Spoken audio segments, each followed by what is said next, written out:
राधे राधे दोस्तों।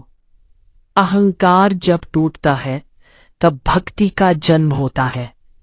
अक्सर हम वैभव में ईश्वर को भूल जाते हैं, लेकिन जब प्रेम हृदय में उतरता है तो सोने के सिंहासन भी मिट्टी के समान लगने लगते हैं। आज की कहानी एक ऐसी ही स्वामिनी की है जिसने राजसी सुखों को त्याग कर उस कुटिया को गले लगा लिया, जहां अभाव तो बहुत थे पर भाव की कोई कमी नहीं थी। चलिए चलते हैं भक्ति के उस सफर पर जहां महल छोटा पड़ गया और एक कुटिया ब्रह्मांड से बड़ी हो गई। नगर की सबसे धनी हवेली की स्वामिनी देवी सुलक्षणा, काल्पनिक नाम, जिनके पास धन की कोई कमी नहीं थी।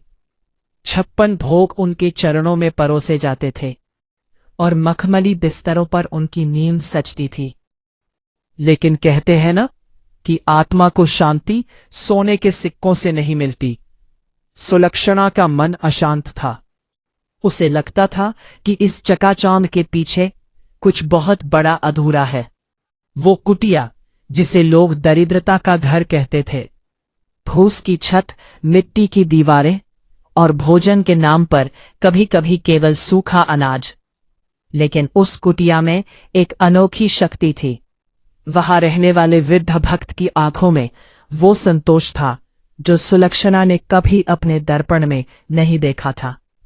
लोग उसे आधुनिक सुदामा कहते थे क्योंकि उसके पास कृष्ण के नाम के अलावा कुछ नहीं था। बाबा, आप इस नरक जैसी जगह में कैसे रह लेते हैं? न हवा है, न रोशनी, न बैठने को सही आसन। मेरे महल में आइए, मैं आपको सब सुख दूंगी। वृद्ध भक्त मुस्कुराते हुए, बेटी, तू जिसे नरक कह रही है, मेरा श्याम यहां रोज आता है। महल में जगह बहुत होती है पर परमात्मा को बैठने के लिए कोना नहीं मिलता। इस कुटिया में जगह कम है, इसलिए वो मेरे दिल के करीब बैठता है।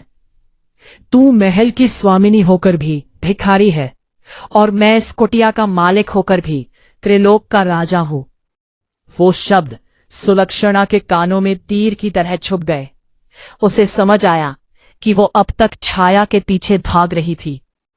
एक रात जब पूरा नगर सो रहा था, महल की स्वामिनी ने अपने रेशमी वस्त्र और सोने के कंगन उतार फेंके। उसने उस वैभव को लात मार दी जिसने उसे ईश्वर से दूर रखा था।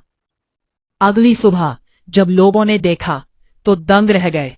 जो रानी पालकियों में चलती थी वो आज फटे हाल सुदामा की कुटिया की चौखट बुहार रही थी।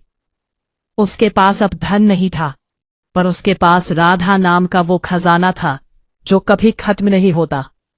उसने सुदामा जैसी कुटिया को इसलिए अपनाया क्योंकि उसे समझ आ गया था कि परमात्मा महलों के शोर में नहीं बल्कि सादगी की शांति में मिलता है। साथियों, ये कहानी हमें सिखाती है कि भक्ति के लिए भौतिक सुखों का होना जरूरी नहीं है। जब तक हमारे भीतर मैं, अहंकार है, तब तक ईश्वर हमसे दूर है। जैसे ही हम अपनी कुटिया, हृदय की सरलता को अपना लेते हैं, महल की स्वामिनी जैसी आत्मा भी तृप्त हो जाती है। क्या आपके पास भी ऐसी कोई कुटिया है जहां आपको सुकून मिलता है? कमेंट्स में जरूर बताएं। संवाद, मेरी हर सांस पर बस राधा नाम का अधिकार हो, क्योंकि महल तो मिट्टी हो जाएंगे पर यह नाम सदा रहेगा। वीडियो पसंद आया हो तो प्रेम से के बार कमेंट में राधा रानी की जय लिख दो और अपने घर परिवार और दोस्तों को शेयर करने से राधा रानी का आशीर्वाद बना रहेगा आपके अल्प परिवार के ऊपर।